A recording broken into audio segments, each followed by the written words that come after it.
Welcome back to Killer Fun. This is Christy, and this is our bonus episode for Murder Mystery. All those little things that didn't quite make it into the episode, a little flub here and there, some pronunciation fun, some digressions that we got into, all those things that didn't quite make it in are here for you. We have a little discussion of Danny Boone, the French actor, the Dark Crystal series, some homages to Agatha Christie, flossing habits, and why women are not included in research studies. Boy, that is fascinating and totally a wave of feminism that every human should get on board. So here you go. Enjoy.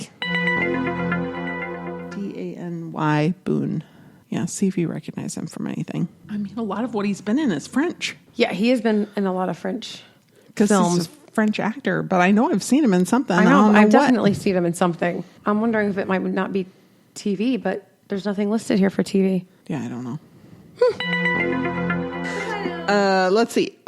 Olafur.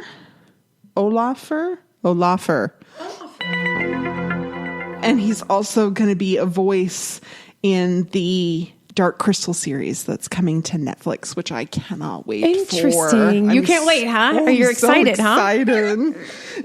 I've loved that movie forever. And I can't wait for a series. Well, you know, I have to say that I'm glad they're making that.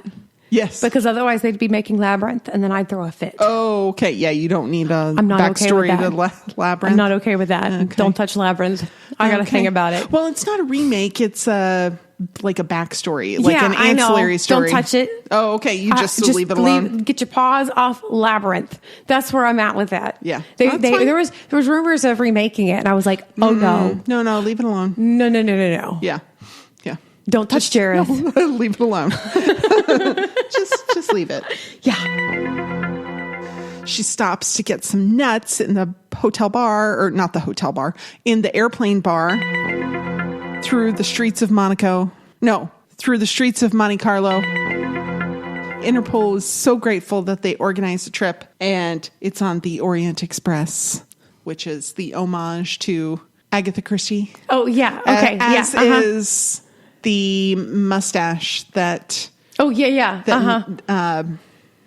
The inspector? No. Who? Wait. Nick. What's the actor's name? Adam Sandler. That's true. I don't floss, though. You don't? Like, straight up.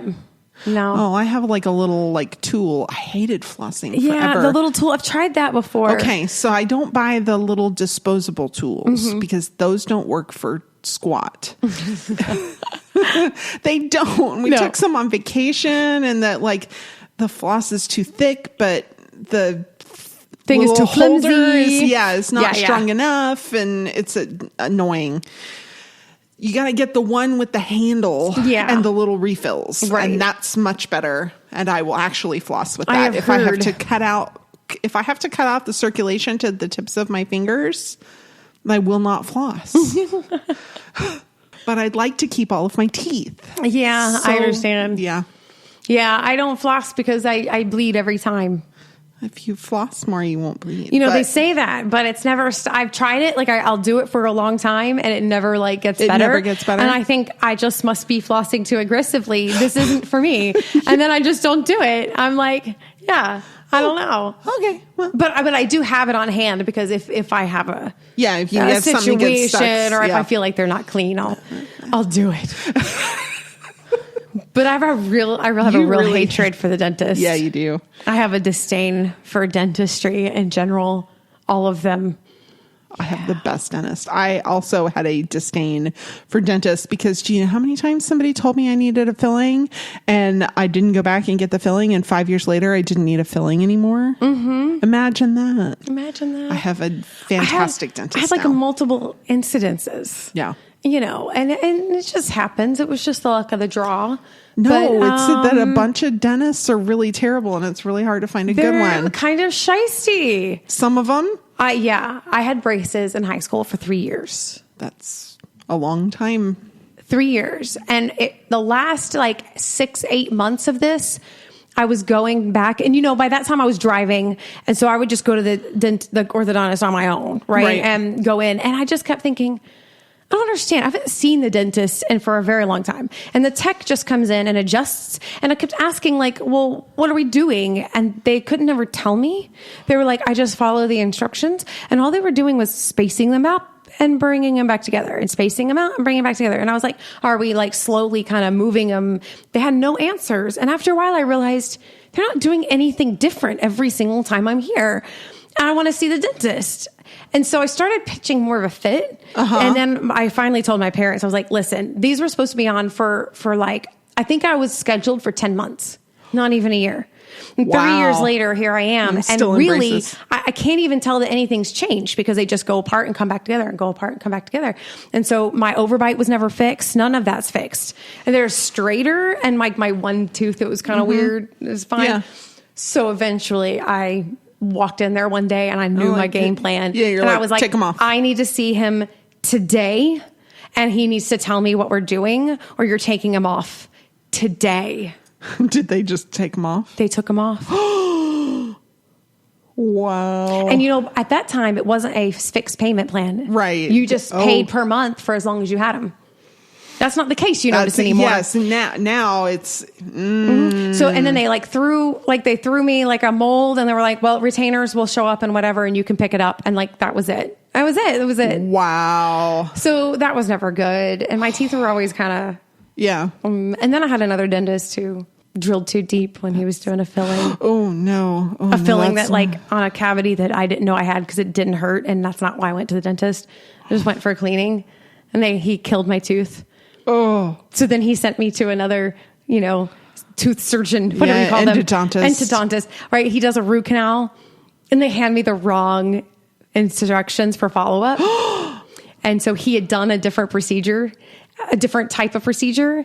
And the stuff that I had was like, this lasts for, 12 months. Then you need a permanent.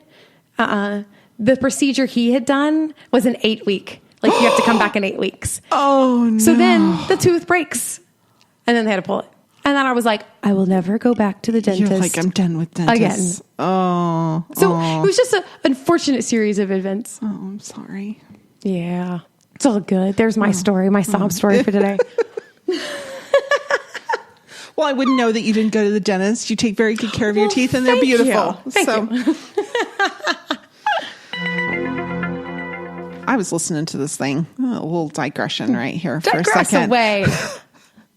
It was about like a certain part of feminism. Okay. That is, by the way, 51% of the world's population are women, but almost all of our research is done with the average male in mind.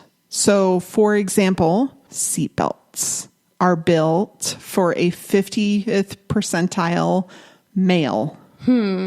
And ergo, if you're larger or smaller, or you have boobs or hips, seatbelts aren't really made for you.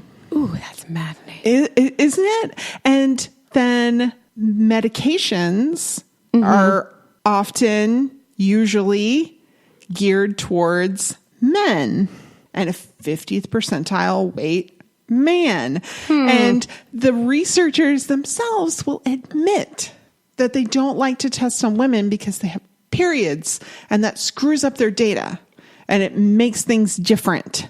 Yes, but 51% of us have these things that make us different. That means we need a different attention. Right.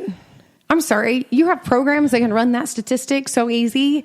Why not? I mean, you can just, you can put that interaction factor in there. You can do a stepwise situation and start looking at different times. Come on. That's ridiculous that they wouldn't. And heart attacks.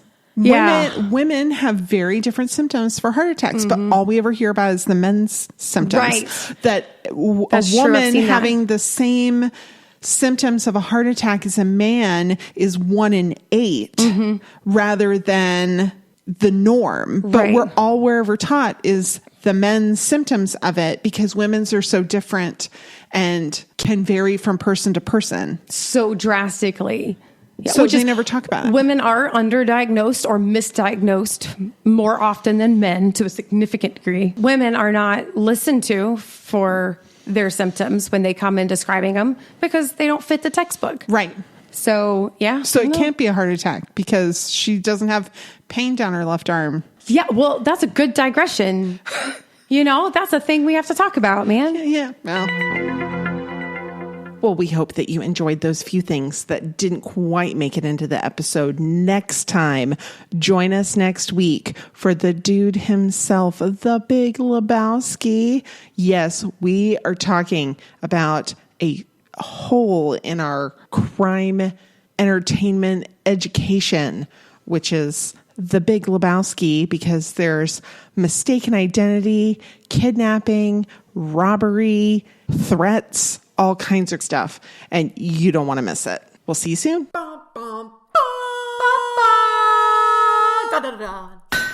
Forge Audio. Dream it. Build it. Share it.